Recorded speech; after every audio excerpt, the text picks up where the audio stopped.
গল্পের মতো স্কুল বাড়ি জমে ওঠা ক্ষত খেলবো না আড়ি সে খেলা কানাগলি রোজ চুপি সারে এবং আগুন ছিল লাস্ট কাউন্টারে।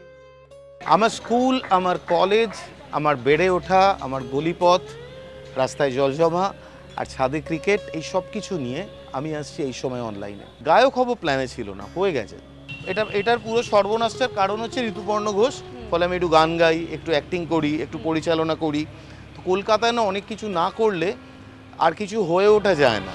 বন্ধু তোমায় গান শোনাবো বিকেল বেলা আর একবার যদি তো। অনিন্দ্যর সঙ্গে দেখতে থাকুন এই সময় অনলাইন। বন্ধু তোমায় গান শোনাবো বিকেল বেলা।